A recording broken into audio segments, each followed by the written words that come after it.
In this video, I'll show you how to add restaurant menu to WordPress website. Let's get started. So I intend to add this on this food menu post that I have right here. So in order to integrate the restaurant menu, let's head over to the new tab and search in here for app site. Now, you just need to sign up, and once you have signed up, you can click on this add new app. And then from in there, just search in here for restaurant. So let me just search right here. And you can see in here this restaurant menu. Click on this right here. And then you can choose a template for the ones that they have available. So you can just choose which one is actually the right one for you. You can choose fast food restaurant, family restaurant, coffee house, healthy restaurant, and also cocktail bar.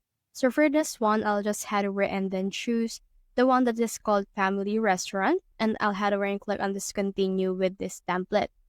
And then you can choose the menus. You can choose lunch, dinner, kids, and drinks. So here are the menus right here, and you can also add a new menu, or you can edit out menus that you have right here. You can also change the layout, the items that you have. So as of right now, it is presented like this. So if you change it like this, it will now look like this one. So you can also change the style, like for example, the accent color. Let's make it pink. And as you can see, it's been added as pink right there. So you can also just pinpoint the color that you want in here on the color wheel as well if you don't like the ones that they have right here. So you can just choose which one is the right one for you and then click on done once it's been added.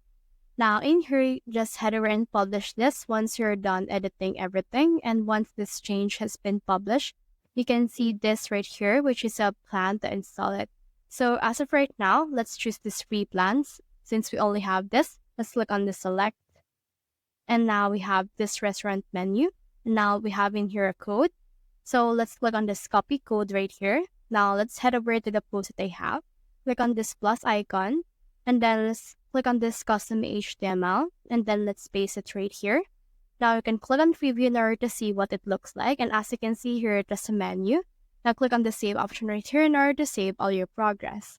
So that's the whole process. If you have found this video helpful, simply leave a like or subscribe because it helps me reach more people. See you soon.